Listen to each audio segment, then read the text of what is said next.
Hello dear students. In this video we will talk about yoga theory paper. Yoga theory paper is consists two parts, part A and part B. Part A is having 5 units.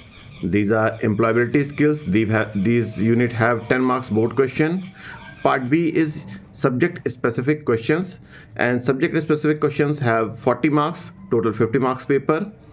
Part A unit 1 is communication skills. Communication आपको पता है, communication जब हम किसी से interact करते हैं, बात करते हैं किसी इंडिविजुअल से या किसी ग्रुप से, तो हमें कम्युनिकेट करना पड़ता है. कम्युनिकेट करने के लिए आपके पास स्पीकिंग होनी चाहिए, लैंग्वेज होनी की जानकारी होनी चाहिए. तो कम्युनिकेशन के बारे में बात करने से पहले सबसे पहले हम ये समझते हैं कि what God provides us. God ने हमें 2 कान और 1 मुंह दिया हुआ है. कान 2 दिए हैं किस लिए? कि ताकि हमें सुनना ज़्यादा है और बोलना कम है. तो सुनने के लिए सुनने में भी 2 पार्ट आते हैं, एक होता है हियरिंग, एक होता है लिसनिंग. अगर आप कोई चीज़ ध्यान से सुनते हैं, बहुत गौर से कोई चीज़ को ऑब्जर्व कर रहे हैं, वो एक लिसनिंग होती है. और हम चाहें या ना चाहें, हमारे कानों में जो आवाज़ें जा रही हैं, जो आसपास आवाज़ें उत्पन्न हो रही हैं, वो एक हियरिंग की कैटेगरी होती है. तो हियरिंग और लिसनिंग का ये डिफरेंस होता है कि आपकी हियरिंग इनवॉलेंट्री है. आप चाहें या ना चाहें हियरिंग होती रहेगी, कानों में आवाज़ें जाती रहेंगी, वो सुनती रहेंगी. अगर आप उन पर गौर करेंगे तो आपके मस्तिष्क तक पे असर छोड़ेंगी. अगर आप उन पर गौर नहीं करते हैं तो वो कानों से एक कानों से दूसरे कानों तक जा करके वापस रिवर्ट होती रहेंगी, और आपके कान में साउंड तो जा रहा है लेकिन आप उस पर कोई गौर नहीं कर पा रहे हैं. और लिसनिंग एक वॉलंटरी एक्ट है. आप ध्यान लगाते हैं, सुनते हैं. जैसे क्लासरूम में टीचिंग होती है, आपको पता है कि जब क्लासरूम में टीचर पढ़ाता होता है तो एक साथ 40 के 40 बच्चे सुन तो रहे होते हैं, लेकिन वो लिसनिंग, वो उनके माइंड पे इम्पैक्ट नहीं हो रहा होता है. एक और बहुत कॉमन अच्छा सा फ्रेज़ है जो हमेशा एक यूज़ होता है कि an active listener always become a good speaker. अगर आपको एक अच्छा स्पीकर बनना है तो आपको एक अच्छा लिसनर बनना ही पड़ेगा. इसमें आपको हो सकता है डिफरेंसेस आए, पूछा जाए कि हियरिंग और लिसनिंग के डिफरेंसेस क्या क्या हैं. तो आपको मैं बता देता हूँ. हियरिंग एक एबिलिटी है जो अगर आपके अंदर होगी तो गॉड गिफ्टेड होगी एबिलिटी, या फिर आप डिसेबल्ड होंगे, वो एबिलिटी आपके अंदर होगी नहीं. अक्सर आपने देखा होगा कि जो बच्चे सुन नहीं पाते वो बोल भी नहीं पाते. गूंगे अक्सर बहरे भी होते हैं. क्यों होते हैं? क्योंकि जब कानों में उनके कोई आवाज़ गई ही नहीं तो वो कैसे रिएक्ट करेंगे, कैसे बोलेंगे, क्या बोलना है, वो कभी पता ही नहीं पड़ेगा उनको. इसलिए ज़्यादातर देखिए आप, जो गूंगे बच्चे होते हैं वो बहरे भी होते हैं. लिसनिंग एक स्किल है. आपको पता है हियरिंग एक एबिलिटी है और लिसनिंग एक स्किल है. हियरिंग एक कंटिन्यूअस एक्टिविटी है और लिसनिंग आपके पार्ट पे डिपेंड करती है. When we care we listen, then it happens on subconscious mind. Hearing आपके सबकॉन्शियस माइंड में लगातार होती रहती है, लेकिन ये आपके कॉन्शियस लेवल पे लिसनिंग होती है. तो एक लिसनिंग कॉन्शियस लेवल पर है और हियरिंग सबकॉन्शियस लेवल पे चलती ही रहती है. आप चाहें या ना चाहें ये लगातार चलती है. हियरिंग, लिसनिंग जब आप चाहते हैं तभी होती है, जब आप नहीं चाहते, आपका माइंड कहीं और डाइवर्ट होता है तो आप वो चीज़ों को सुनते नहीं हैं. Hearing simplex, listening leads to learning. Listening को लर्निंग की तरफ ले जाती है, इसलिए लिसनिंग नीड्स कॉन्सेंट्रेशन, और हियरिंग एक सिंपल थिंग है. हियरिंग आपको पहले ही बताया इनवॉलंटरी है, लिसनिंग वॉलंटरी है. Concentration required, concentration not required. Okay, now है qualities of a good listener. एक अच्छे लिसनर की क्वालिटीज़ क्या क्या हैं? सबसे पहले फोकस्ड होगा वो. फोकस एक सिंगल एम पे, किसी लक्ष्य पे या किसी सेंटर पे उसका फोकस होगा. अटेंटिव होगा.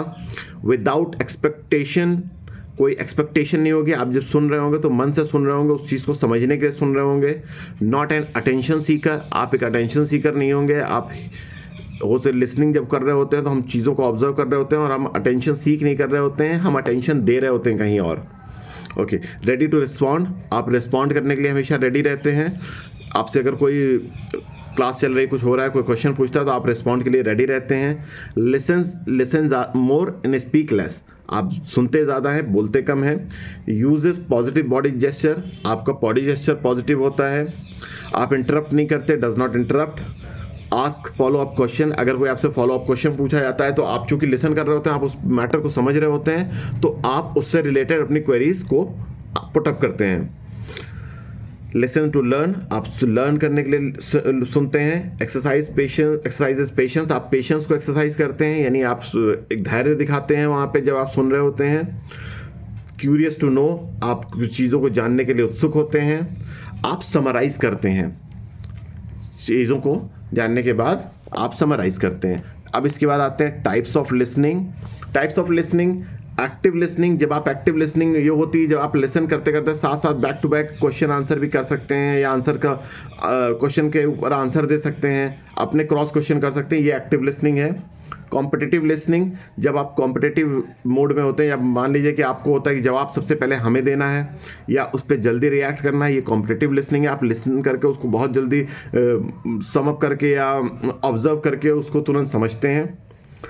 Then passive listening. Passive listening होती है जब आप लिसन तो कर रहे होते हैं लेकिन आप उस पर बहुत ज़्यादा माइंड फोकस करके उसके लिए अटेंटिव नहीं होते आंसर्स वगैरह देने के लिए, लेकिन आपकी पैसिव लिसनिंग हो रही थी, आप शांति से सुन रहे होते हैं, आप उस पर रिएक्ट नहीं करना चाहते। Elements of effective listening.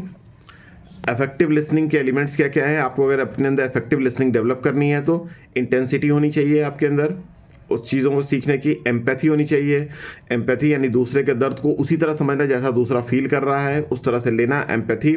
Acceptance. Acceptance आपके नेचर में होना चाहिए। और सबसे बड़ी चीज़ आपके अंदर विलिंगनेस होनी चाहिए, किसी चीज़ को दृढ़ शक्ति, इच्छा शक्ति किसी चीज़ को सीखने की। Steps to active listening. आपको स्टेप्स कौन कौन से फॉलो करने हैं एक्टिव लिसनिंग के लिए? पे अटेंशन, आपको अटेंशन पे करना है। Show that you are listening, आपको अपना इंटेंट शो करना है। Ask questions and give feedback, आपको क्वेश्चंस पूछने हैं, फीडबैक देना है। रिस्पॉन्ड करना है अप्रोप्रिएटली। अब आते हैं कम्युनिकेशन की दूसरी स्किल के ऊपर जिसका नाम है राइटिंग स्किल। राइटिंग स्किल, मुझे पता है इंग्लिश सभी बच्चे सीबीएसई के जो है इंग्लिश इनका एक कंपलसरी पेपर होता है, तो राइटिंग स्किल में बहुत ज़्यादा दिक्कत होगी नहीं, फिर भी आपको एक छोटा छोटा सम अप कर देते हैं। राइटिंग स्किल में आपको सबसे पहले सेंटेंस की बात आती है। जब आप राइटिंग करते हैं तो आपको सेंटेंस बनाना होता है, सेंटेंस में अपने शब्दों को व्यक्त करना होता है, अपने भाव को व्यक्त करना होता है। सेंटेंस 4 तरह के होते हैं: simple sentence, compound sentence, complex sentence and compound complex sentence. 4 तरह के sentence: simple, complex, compound and compound complex sentence. इसके बाद फ्रेजेस होते हैं। फ्रेज नाउन फ्रेज हो सकता है, वर्ब फ्रेज हो सकता है, एडजेक्टिव फ्रेज हो सकता है एंड एडवर्बल फ्रेज हो सकते हैं। काइंड ऑफ सेंटेंस कौन कौन से होते हैं? डिक्लेरेटिव, आप किसी चीज़ का डिक्लेरेशन कर रहे हैं किसी सेंटेंस में। इंटरोगेटिव, सवाल पूछ रहे हैं। इंटरोगेटिव। इम्परेटिव, कोई इम्पैक्ट डालने, यस और नो। इम्परेटिव में आप एक अफर्मेटिव सेंटेंस दे रहे हैं। एक्सक्लेमेटरी दे रहे हैं। एक्सक्लेमेशन, आप किसी चीज़ पे अपना वाव और सैड अपने एक्सप्रेशन को शो कर रहे हैं। Part of sentence, subject and predicate, आपको अच्छे से पता है। ऑब्जेक्ट एंड कॉम्प्लीमेंट, ये 4 चीज़ें मिलाकर के आपका सब्जेक्ट बनता है, सेंटेंस बनता है। Subject, predicate, object and complement. Part of speech सबको पता है। Noun, pronoun, verb, adverb, adjective, conjunction, preposition and interjection. ये आपका फर्स्ट यूनिट था, कम्युनिकेशन स्किल।